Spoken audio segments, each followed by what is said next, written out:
Welcome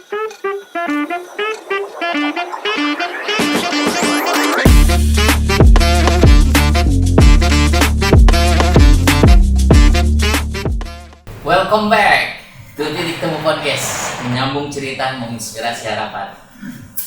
Sebelumnya izinkan saya mengadakan menyapa para pecinta, para subscriber Titik Temu. Assalamualaikum warahmatullahi wabarakatuh. Salam sejahtera untuk kita semuanya. Om Swastiastu, salam namo buddhaya, salam kebajikan. Baik, para pecinta Titik Temu. Ini kita sedang edisi roadshow ya, edisi hangout, artinya kita juga sekarang ini syuting sedang tidak di studio Titik Temu seperti biasanya. Kita hari ini sedang di Cafe Zenith ya. Cafe Zenith salah satu kafe di Kabupaten Karawang, tepatnya di Jalan Kertabumi setelah Rumah Sakit Baliparka. Atur nuhun nih untuk Cafe Zenith yang sudah memfasilitasi. Seperti biasa, kalau saya hostnya masih akan berbicara tentang politik, tentang momentumnya ini Pilkada serentak 2024. Baik, di sini sudah hadir narasumber kita yang sudah bukan jauh sih, tetangga sebenarnya. Sudah hadir ada Kang Dian Hadiana, Ketua KPU Kabupaten Purwakarta. Betul Bang ya? Boleh ya, betul. Assalamualaikum. Kang, lagi sibuk apa nih? Di luar kesibukan sebagai ketua KPU. Ya nggak ada. Ada bisnis? Ada apa? Ada menjalani bisnis gitu? Nggak ada ya? Kita masih fokus bagaimana kita melaksanakan untuk menyelesaikan tahapan pilkada. Kabar istri, anak sehat? Alhamdulillah. Anak berapa? Dua. Ya. Saya ingin Atau cukup dua ya? Ya anak bisa lebih, tapi kan kalau istri nggak tahu kan pertanyaan berani atau tidak kan gitu. Kang, ingin sedikit profiling Kang nih. Dulu lulusan Kang? Saya kuliah di STT Sukacana di Purwakarta. Oh, teknik kita ini. Teknik. Kok berarti S1, S2? Masih S1. Masih S1 ya. Berarti asli Purwakarta ya? Saya sebenarnya ya asli Purwakarta juga, kalau lahir di Bandung. Oh, lahir di Bandung. Di mana di Bandung? Baru di Kabupaten Bandung. Selatan. Ceritanya bisa. Kalau di di sini ada Kecamatan Majalaya kan? Karawang kan? Ada Kecamatan Majalaya. Kecamatan Majalaya tapi Kabupaten Bandung. Ceritanya bisa hijrah ke Purwakarta gimana? Karena istri tinggal di Purwakarta. Ya, saya ikut saudara dulu. Ikut saudara. Kakak ibu. Wah, kalau orang Sunda ya. Kakak ibu itu tinggal di Purwakarta. Ibu di Mesir Purwakarta. Istri Purwakarta sih juga. Ya. Oh enggak. Istri kalau gitunya Minang sih dulu. Oh. Tapi malah tinggalnya di Tangerang, Kota Tangerang. Keluarganya tinggal di Tangerang. Udah berapa puluh tahun di Purwakarta? Kalau dihitung saya 98 itu masuk Oh, 26 tahun. Artinya bukan pendatang lagi, Bukan udah warga asli Purwakarta ya. Kang, kita akan bahas pilkada serentak 2024. Saya ingin tahu dulu, kalau Bupati Purwakarta sekarang PJ berarti posisinya setelah ambuannya ya? Betul, pejabat bupati ya. Dari provinsi itu? Ya, dari Kemendagri. Oh, dari Kemendagri. Oke. Bisa dipastikan kira-kira tidak ada intervensi dari penguasa untuk pilkada kali ini? Ya, berarti kan murni kan ASN, bukan orang partai politik kan? Ya, ASN. Beliau ASN di Kemendagri, ya selama ini enggak lah. Negara pun tidak. Saya ingin memulai lemparan pertanyaan ini aja. Tahapan apa sekarang yang sedang dilakukan di Purwakarta? Sekarang kita di pilkada masuk tahapan pemutaran atau pemilih. Coklit ya? Coklit. Oke. Namanya coklit. Jadi kemarin pas tanggal 24 itu kita sudah mulai itu coklit untuk campaign eligibility ya. Daftar penduduk yang potensial untuk menjadi pemilih DP4 lah kalau istilahnya. Jadi kita melaksanakan door to door melalui petugas kita, petugas kami di KPU Kabupaten Purwakarta, 2.788 petugas pantane itu kita sebar untuk mencocokkan, meneliti data-data yang kami sudah terima dari Kemendagri melalui KPRI. Target sampai tanggal berapa? Tapi Sebenarnya di Pantali ini cuma 1 bulan kerja sekarang. Mungkin 2 bulan waktu pemilu ya. sekarang udah berapa persen? Nah, itu sudah 80%. Ya, sedikit lagi. 2 hari 3 hari selesai. Selesai ya. Kalau untuk door di rumahnya. Oke, perkiraan berapa ya data pemilih Purwakarta? Kalau belajar dari PLN kemarin atau di pas kemarin? Kemarin kita pilih DPT-nya cuma 733. Oke. 927. Kecil kalau dibandingkan dengan kota-kota yang lain. Berapa kecamatan sih Purwakarta? 17. Oh 17, oh iya, kalau orang 30 ya? 30. Oh berarti ya wajar sih menurut saya juga jadi segitu ya. DPT-nya cuma 700-an. Kang, kalau anggaran KPU berapa? Kalau boleh, saya tanya. Pilkada. Pilkada sekarang. Ada 40. Kecil cuy. Terbilangnya karena kan memang DPT-nya juga sedikit kan. Indeksnya ya sekitar 50-an indeksnya itu. Oke. Gini, Kang Gian, untuk linear dengan KPU provinsinya, kalau KPU Purwakarta itu ada ini nggak? Ada jingle sama maskot juga kan? Kalau Karawang kan kemarin kita undang ketua KPU Karawang kan maskotnya ayam Ciparage gitu kan. Jadi ada 2 maskot, Cipa dan Rage. Ciptakan pilkada rakyat Cipa rakyat aman kan gitu. Karena linear dengan tagline KPU provinsi gemilang kan, gemilang memilih langsung. Kalau Purwakarta gimana? Purwakarta kita maskotnya badak. Filosofisnya Ya memang di Purwakarta itu ada, kalau akan ke Purwakarta itu pernah tuh ke pusat kota ada studi kan. Jadi itu konon katanya itu memang dulu tempat kematiannya badak. Kan ada sekarang kan patung di badak. Kalau kita mau masuk ke area situ. Jadi itu filosofinya banyak bahwa badak ini kan hewan yang kuat. Badak jadi kita ngambil badak. ada tagline nggak Badak juga dikasih nama, cuma simpel aja, nggak seperti di Karawang. Karawang itu nama daerah ya. Iya. Parage. Desa. Kalau kita mah badak ada terdiri laki-laki jantan dan betina, jantannya Pubi, Purwakarta bisa dan Pumi, Purwakarta Pemilih. Itu nama si maskotnya. Kalau tagline-nya kita Bekras. Bekras itu bahasa Sunda ya. Apa ada? Bekras bahasa Sunda kan? Cerah. Oh cerah. Bekras ketinggalan nasa gitu ya. Ya masih tapi kita cocok logikan lah dengan ya masih sama dengan provinsi. Kalau provinsi itu kan apa namanya? Gembira memilih langsung. Gembira memilih langsung. Sama kita juga ada gembira riang tuh. Bebas itu bebas, riang,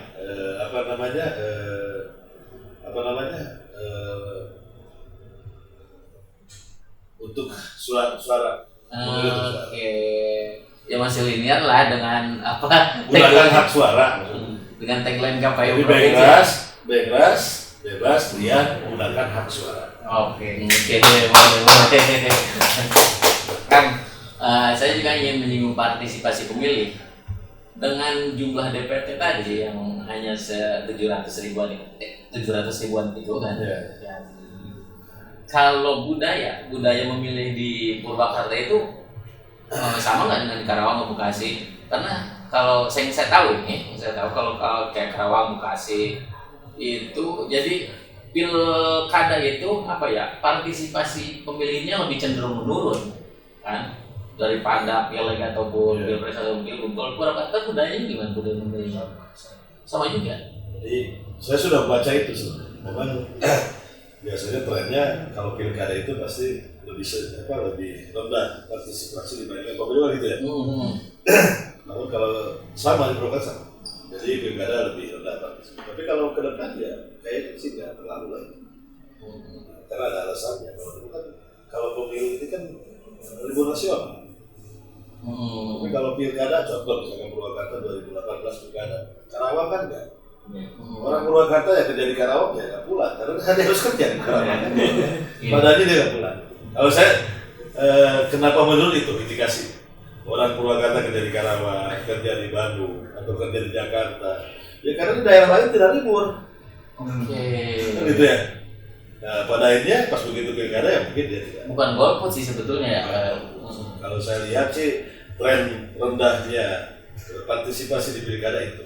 Maka harapannya kalau analisis saya sih ya, besok ini kan kita pilkada serentak di Indonesia. Tanggal 27 November 2024 semua pilkada. Purwakarta, Karawang gitu ya. Ya harapannya tetap libur nasional seperti pemilu kemarin. Pada akhirnya orang yang kerja di luar daerah yang dengan Purwakarta di Karawang kerja pasti dia akan pulang dan menggunakan hak suaranya di TPS. Harapannya seperti itu. Walaupun ini belum. Purwakarta kan banyak industri juga, lumayan ada beberapa lah ya. Banyak karya pemilih yang memang backgroundnya karyawan kan buruh. Itu Pabriknya kayaknya hampir sama dengan jumlah DPT itu. Kita setengahnya dari Karawang. Gitu ya? Kan pabrik di Purwakarta mungkin setengahnya. Karawang itu 2 kali lipat dari Purwakarta. Kabupaten Bekasi 3 kali lipat dari Purwakarta. Kayaknya kan seperti itu kan. Karawang Bekasi kan lebih banyak Bekasi kan. Pabriknya, industrinya. Kayaknya sama dengan jumlah penduduknya. Kalau apa target pemilih untuk karyawan itu, kalau buruh itu KPU mengirimkan surat nggak ke misalkan ke perusahaan atau kita membentuk TPS khusus di setiap perusahaan, ada nggak? Oh iya, itu gimana caranya mereka memilih? Apa namanya membaca ini ya, berkoordinasi baik bukan hanya pabrik sebenarnya, pesantren, begitu. Tapi sepanjang ini memang kita tidak membuat TPS khusus di pabrik. Kalau di Purwakarta kemarin, kemarin kita hanya di lapas saja. Iya, TPS hanya di lapas. Ya, karena memang setelah dianalisis dan sebagainya, ya mereka cukup dengan di tempat pindah memilih kalau yang orang luar ya, pindah memilih di TPS yang dia tinggal di situ aja ya, misalkan kosannya. Kalau kemarin begitu. Tapi langkah-langkah ini mungkin nanti kita akan terus lakukan dan kita telusuri untuk pilkada nanti. Apakah perlu kita membuat TPS khusus atau tidak? Tentu saja nanti dengan beragam data yang kita memulaikan sekarang, kita akan lihat apa memungkinkan kita membuat TPS khusus atau tidak. Kalau kemarin kita pemilu tidak. Lebih kepada mobiling KPPS-nya lah ya. Kalau ada memang di sekitar industri ya mereka harus siap-siap di situ tugas tambahan lah istilahnya. Jadi sebenarnya kan kalau libur nasional harusnya perusahaan ketika libur. Dan mereka masih di rumah-rumah sebenarnya. Kalaupun ada orang yang bukan orang situ, ya dia dikontrakannya atau di kosannya kan, TPS itu ada sebenarnya.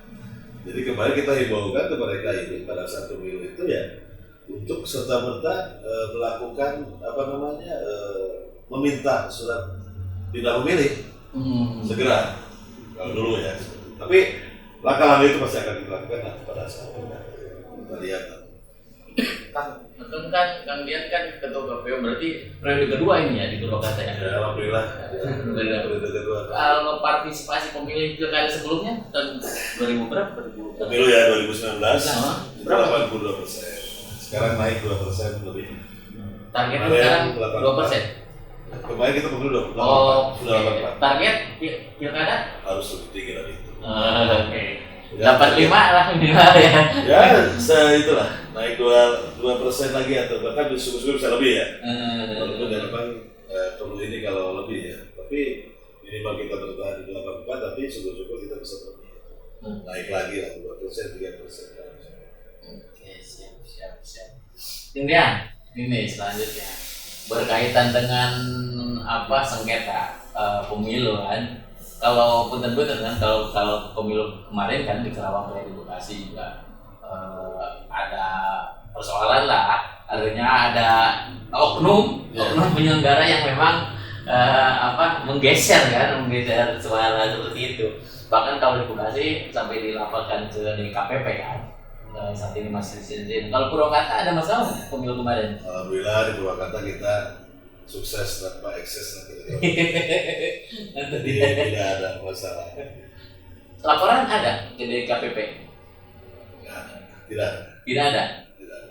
Aman. aman. Ya karena mungkin karena udah 2 periode itu kan bisa mengkondisikan keadaan jaringan di mana-mana kan, sehingga ya tadi pemilu berjalan tanpa ekses gitu. Tidak ada. Kalau Karawang kemarin ini Kang sempat ada beberapa PPK yang memang langsung dipecat kan karena terbukti melakukan pergeseran. Tapi kalau Purwakarta aman ya? Aman. Untuk pemilu 2024 aman.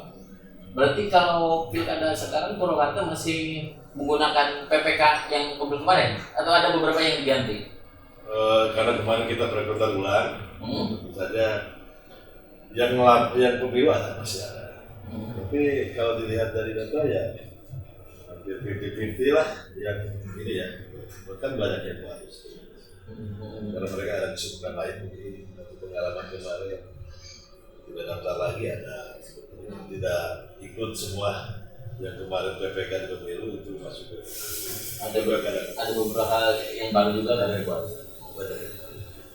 Nah berikutnya ini saya ingin nanya tentang persyaratan calon untuk ASN yang akan calon bupati di Purwakarta. Itu syaratnya seperti apa tuh?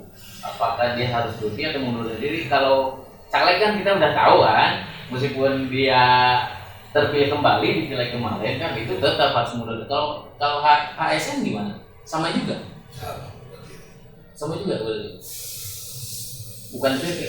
Kepala desa.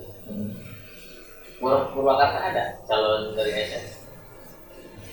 Sepanjang ini ada kayaknya. Ada. Nggak usah lah sebutkan namanya. Yang penting kita tahu dulu. Berarti ada ya. Ada. Purwakarta itu berarti kursinya berapa aja kan? Kalau kayak Gerindra berapa? Hasil pemilu 2024 kemarin itu yang dari 18 ya. Itu masuk 10 partai yang masuk kursi di Purwakarta. Gerindra yang pertama itu Gerindra. Berapa? 10 kursi. Lalu yang kedua itu Golkar itu 9 kursi, ketiganya Nasdem 7 kursi, PDIP 5, PKB dan PKS 5.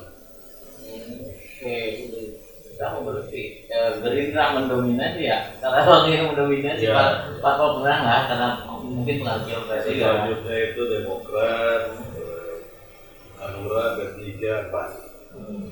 Lagi apa ya? Gerindra, Golkar, Nasdem, PKB, PKS, ketiga Demokrat, Hanura, Hanura.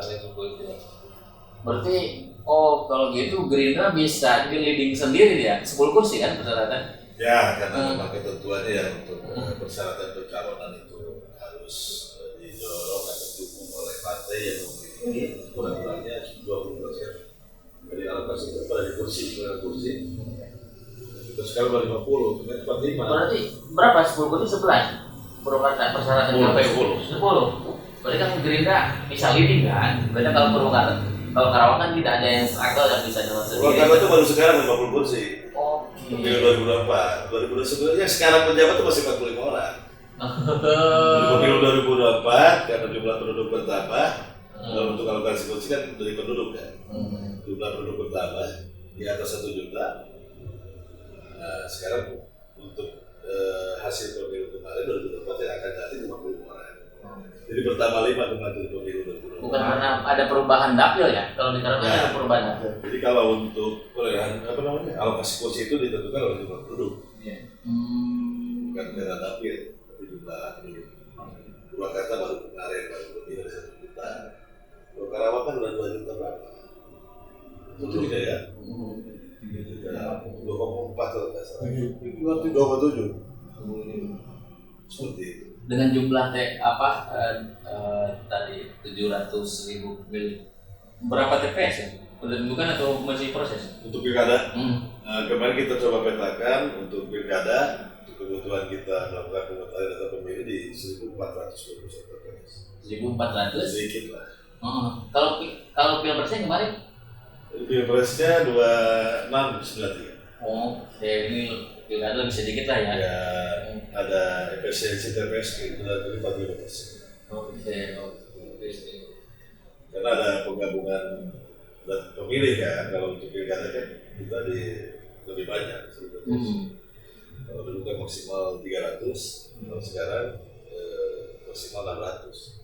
Jadi rata-rata itu sekarang kalau di Purwakarta satu TPS dan nanti 520-an satu TPS-nya. Mereka di bawah 300 itu, makanya TPS-nya banyak.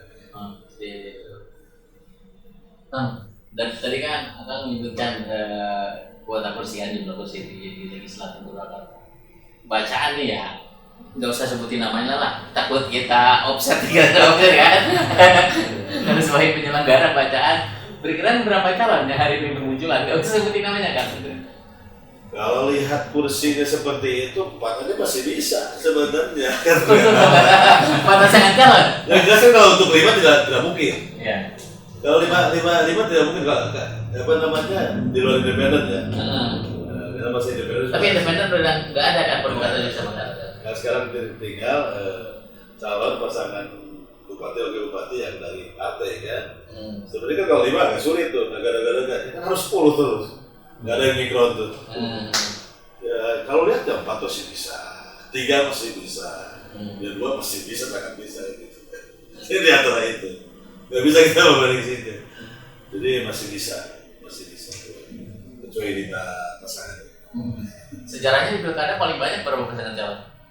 Pilkada 2018 tidak ada pasangan. Tidak pernah lebih dari 3? Tidak pernah. Saat 2013 itu 3 juga. Dan Tuhan pernah? 2008 itu saya paling Terakhir berarti kemarin 3 pasangan calon ya? 3 pasangan calon. 3 pasangan calon.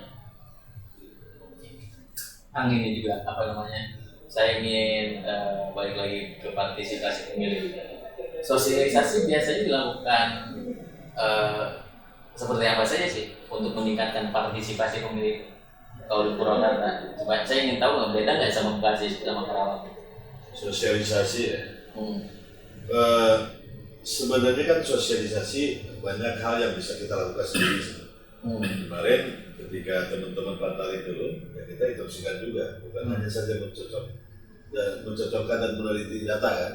Tapi di situ adalah kesempatan utama buat kita untuk bagaimana kita mensosialisasikan. Paling tidak menyampaikan hari tanggal 27 November 2004. Karena mereka door-to-door itu sangat strategis itu. Mereka door-to-door ke rumah, bicara Bapak Ibu sekalian, kami dari Pantali, petugas data pemilih dari KPU Kabupaten Purwakarta ke sini untuk mencocokkan dan meneliti dan beberapa data. Untuk keperluan apa? Untuk keperluan nanti pilkada serentak di tanggal 20. Kan itu ya.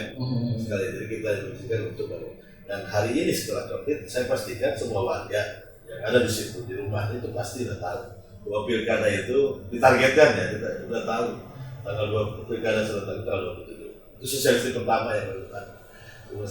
Tapi di satu sisi yang lain, ya tentu saja kita ini mensosialisasikan dengan cara-cara kita sendiri. Walaupun ada, kalau kemarin pemilu kita bikin klaster kelompok-kelompok tertentu gitu kan. Lalu pendidikan pemilih yang paling utama. Karena kita sosialisasikan bahwa pendidikan pemilih. Jadi pendidikan pemilih biar mereka tahu, apalagi pemilih pemula. Yang khawatir gagap ketika masuk TPS karena tidak tahu harus bagaimana. Nah itu dia, maksudnya ada kerjasama nggak kan sama Musbida misalkan kayak kepolisian untuk sosialisasi di sekolah-sekolah target pemilih milenial atau kaum Gen Z gitu kan? Kami sebenarnya kalau saya di KPU Purwakarta itu di Pemda di Purwakarta selalu mengapresiasi lah semua stakeholder baik dari supporting yang lain dan bahkan supporting untuk bagaimana mensosialisasikan. Kalau kita senang kalau di pertemuan luar yang lain ketika waktu itu misalkan PJ Bupati membahas tentang pemilu waktu itu misalnya atau Kapolres pun artinya ada sosialisasi di situ kan? Ya semua kan ada kepentingan keamanan di situ, persiapan sebagainya dan kita lakukan juga. Kalau kemarin di pemilu kita juga lakukan itu di 3 pilar. Jadi kenapa mesti disampaikan ketiga pilar itu kalau sampai ke bawah itu kepala desa bisa babinkan. Kita roadshow tiap kecamatan, Pak Camat itu mengundang Pak Camat mengundang KDC, Pak Kapolsek mengundang Babinsanya dan Pak Babinkannya dan kami undang gitu ya. Kita kumpul di situ tuh. Kenapa perlu disampaikan? Karena jangan sampai perangkat-perangkat itu tidak tahu tentang pemilu kan gitu kan? Ya. Dan karena warga itu dia tidak ambil pusing, pasti nanya, oh ini orang pemerintah ini, Pak Babin atau Pak Babinkan atau Pak Kades, ini kira-kira pemilunya gimana kan gitu kan? Jangan sampai tidak. Saya sampaikan seperti itu. Dan itu sudah kita lakukan dan alhamdulillah. Jadi ya senang. Jadi mereka juga punya bahan untuk disampaikan bahwa nanti pemilu itu kayak gini, nanti suara-suaranya ada sekian. Itu yang perlu disampaikan kan seperti kemarin kan. Dan bagaimana nanti apalagi kalau mereka ini bisa lebih paham pentingnya pemilu sebagainya. Dan ini pun kita akan lakukan sekarang di pilkada. Nanti kita akan lakukan karena kalau kami di kabupaten itu kan sebenarnya sampai ke titik ke titik kelompok-kelompok ya. Yang kelompok-kelompok itu yang lebih masif ke bawah sih. Kalau kita jangkau semua warga kan nggak mungkin kan. Tapi kalau di sini berangkat yang misalkan bisa disosialisasikan, ada kelompok-kelompok warga yang disosialisasikan, bahkan ya saya sih kemarin kita sudah dibantu juga sama media. Jadi karena media ini saluran informasi yang lebih masif. Salah satunya titik temu ini juga lah. Ya. Bantu juga pilkada di Purwakarta nih. 27 November jangan salah golput Kang ya. Jangan sampai golput. Hadir ke TPS dan gunakan hak suaranya kan seperti itu kira-kira. Jadi tanpa itu semua, ya saya pikir apalah KPU Kabupaten Purwakarta kan gitu ya. Pasti kita masih membutuhkan peran dari masing-masing stakeholder terkait. Kang, dari 17 kecamatan itu belajar dari pilkada sebelumnya atau pemilu kemarin yang paling sedikit partisipasi pemilihnya minim di kecamatan mana? Purwakarta. Sebenarnya kemarin itu hampir rata di atas 80 ya. Gak ada kendala misalkan karena persoalan geografis. Kayak Bekasi kan harus ada yang pakai perahu kan gitu kan. Purwakarta sebenarnya ada beberapa kecamatan yang secara geografis ya. Contoh misalkan Sukasari itu. Yang perbatasan yang Kerawang kalau Sukasari. Sukasari itu yang Jatiluhur nyebrang gitu. Oh iya. Terus kan darat bisa. Tapi kalau secara ini desanya dia geografis jauh. Dari desa satu ke desa satu lagi itu bisa sejam setengah. Antar desa seperti itu kecamatan. Ya karena bedanya. Tapi secara partisipasi nggak terlalu signifikan sampai di bawah. Atau kemarin itu sebenarnya kita waktu pemilu 2024 itu kita mendapatkan satu hambatan itu ada pergeseran tanah. Tapi karena memang kita cepat antisipasi itu di salah satu kecamatan itu 3 TPS kita geser. Itu berkoordinasi dengan yang lainnya. TPS-nya kita geser ke dalam satu lapangan, 3 TPS di situ. Tapi masih terjangkau sama warganya yang kita geser masih terjangkau. Karena waktu itu kan mengkhawatirkan bagaimana kita mendistribusikan logistik, bagaimana itu pergeseran terjadi ketika hari H itu kita bergeser. Ya partisipasi walaupun agak sedikit jauh masih aman lah. Aman lah, artinya geografis tidak menjadi kendala ya di Purwakarta. Kalau administrasi bencana pernah nggak terjadi di Purwakarta? Itu tadi yang bencana tadi. Itu pergeseran tanah sekarang masih. Berarti ada kerja sama BPBD. Iya, kemarin kita koordinasi dengan BPBD dan sebagainya. Pertimbangan dari BPBD ini masih siaga. Kami menyarankan untuk digeser. Kita pun mendapatkan saran masuk. Oke. Terus kalau berkaitan dengan kondusivitas di TPS nih, ada nggak beberapa kecamatan yang biasanya rawan nih karena budaya masyarakatnya seperti ini, ada nggak di Purwakarta sehingga harus menempatkan petugas keamanan yang lebih kan gitu ya? Ada kalau Purwakarta ada nggak kayak gitu? Purwakarta kayaknya ikut pesta pemilu happy aja. Iya. Aman lah ya. Tidak ada yang TPS menjadi pantauan khusus itu ya, menjaga itu tidak. Hampir sama semua. Jadi kita tidak ada prioritas pengamanan satu TPS satu. Walaupun mungkin dari sisi pengamanan dan pihak keamanan mungkin saja punya atensi wilayah tertentu ya, wilayah tertentu gitu. Tapi secara umum TPS-nya biasa-biasa saja. Jadi jaga dengan biasa. Tidak ada. Kecuali mungkin yang strategi lokasinya tadi itu geografis ya. Yang kepolisian sudah menentukan berapa personil untuk pilkada. Belum. Pengamanan TPS belum. Iyalah pasti Purwakarta kondusif lah Kang ya. Karena karakter orangnya lembut-lembut, jangan karakter bahasanya juga lembut-lembut. Lebih kepada apa ya, kayak Tasik gitu kan. Cianjur. Kepada pasudan-pasudan lah. Kalau Karawang kan beda. Kalau Karawang kan keras-keras, udah panas, bahasanya keras kan gitu. Purwakarta insya Allah aman lah Kang ya. Salah. Mudah-mudahan nanti pilkada dapat Purwakarta. Kang, pendaftaran calon bupati sama juga berarti? Ya, kita satu komando di tahapannya ya. Kalau tahapan satu komando berarti ya? Nanti kan tanggal 27 sampai 29 Agustus masa pendaftaran calon. Kalau sekarang belum ini ya masih jauh sebenarnya. Persiapan apa berikutnya yang akan dilakukan setelah coklit? Apa nih yang belum selesai? Ya tentu saja kan coklit ini masih panjang ya. Karena nanti setelah teman-teman Pantari turun ke lapangan mendapatkan info data yang sudah dicocokkan dan teliti, kita nanti cermati kembali dan sebagainya. Biasanya itu nanti akan menjadi DPS atau Pemilih Utara. Nanti kan sampai September itu, sampai September kita baru akan DPT, atau DPT akhir. Artinya sekarang kita masih di situ lah, masih di jadi September ya.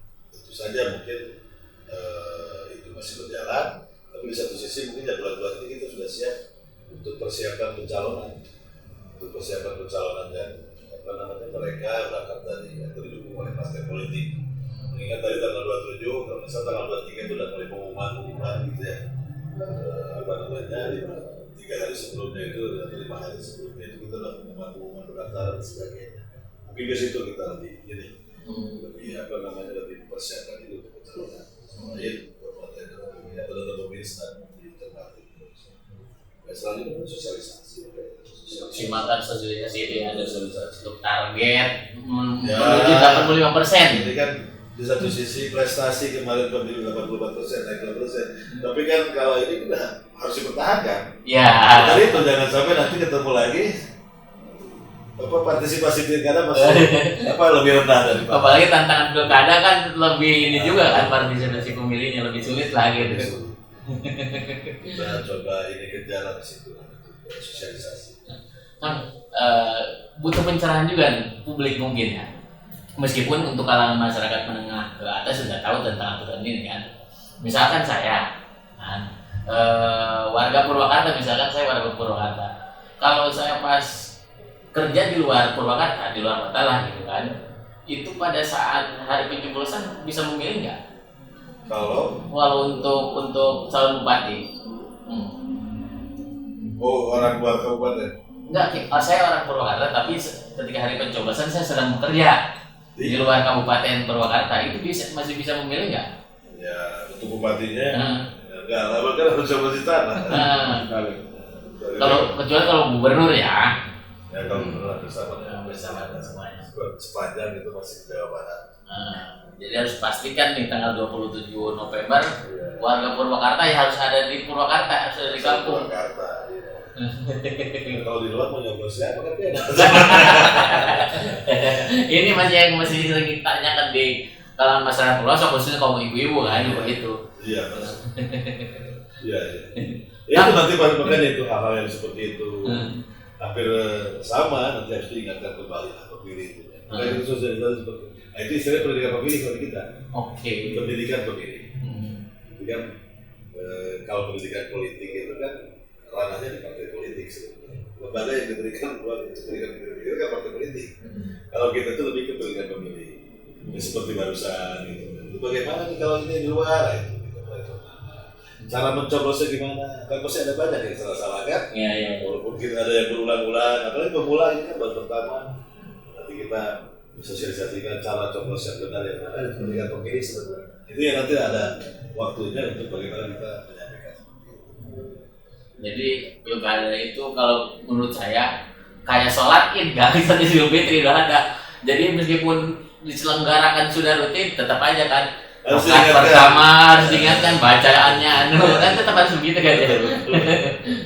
Pendidikan politik di Purwakarta untuk pilkada ini melibatkan mahasiswa nggak? Atau kerja khusus KPU melakukan kerjasama dengan kampus-kampus Purwakarta? Ada nggak kayak begitu untuk pendidikan politik? Ya nanti ada, nanti kita masuk kampus-kampus, sosialisasi ke mahasiswa. Nanti kita ada ini kan di masa-masa kampanye nanti itu masih banyak. Itu masa kampanye juga 2 bulan. Jadi biar peserta kampanye kita sosialisasi itu masih. Kalau terlalu jauh juga nanti lupa. Benar tadi, jadi harus diingatkan, itu pun diingatkan harus diberikan pemahaman. Tapi pemahaman itu pun kita harus terbentuk ya. Makanya tadi saya bilang, mungkin hari ini kami berikhtiar untuk bagaimana mentargetkan warga Purwakarta itu semuanya tahu kapan pilkada serentak. Dengan petugas Bantari datang ke rumah menyampaikan bahwa nanti ada ini. Cukup di situ dulu kan, di masalah gitu kan.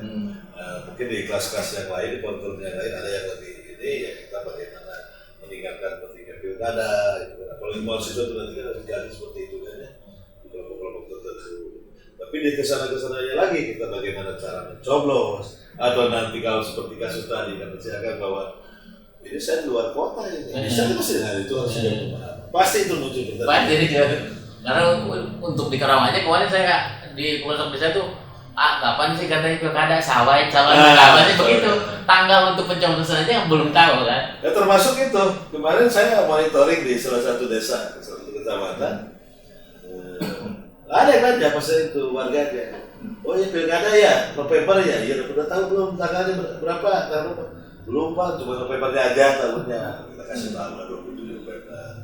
Lalu dia nanya, calonnya siapa? Siapa aja? Ada yang sudah pengen tahu sekarang. Ya kita sampaikan juga di situ kan, bahwa kalau sekarang itu belum jelas siapa calonnya, karena memang pendaftaran belum dibuka. Nanti kalau sudah ada pendaftaran tanggal 27 sudah 9 Agustus pendaftaran, nanti KPU Kabupaten akan memverifikasi.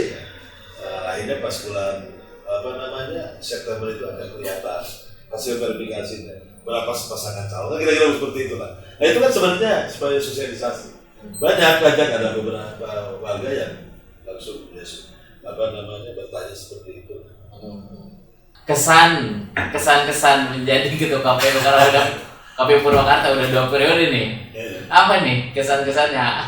Istri sering mengeluh kan karena ditinggalkan bapaknya terus, anak kan gitu. Tapi istri bukan orang politik kan?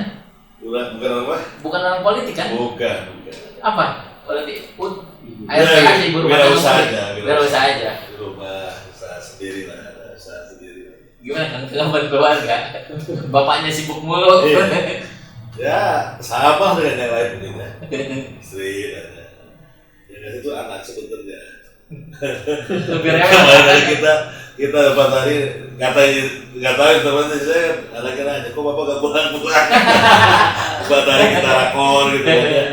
Mereka yang ini sebenarnya tapi ya ya alhamdulillah kalau untuk itu sudah kita berikan karena memang waktu itu seperti itu kan mereka dia udah tahu kalau pas lagi ada tahapan kan saya selalu pulang tiap hari kan.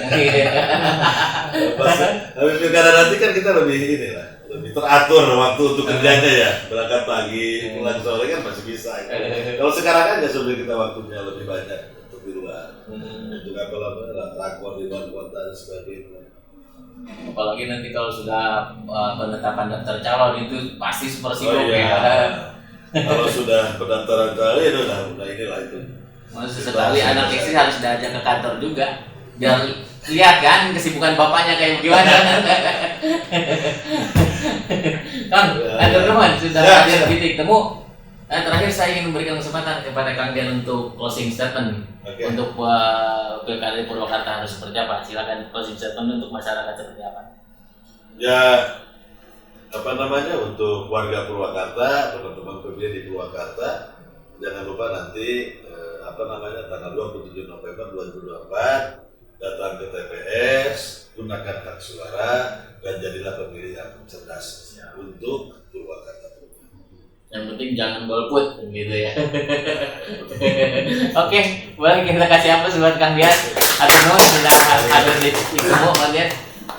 Demikian episode kita hari ini bersama Ketua KPU Kabupaten Purwakarta, Kang Adrian. Hadiah. Siap, atur nuhun. Sampai berjumpa lagi di Titik Temu episode berikutnya. Salam.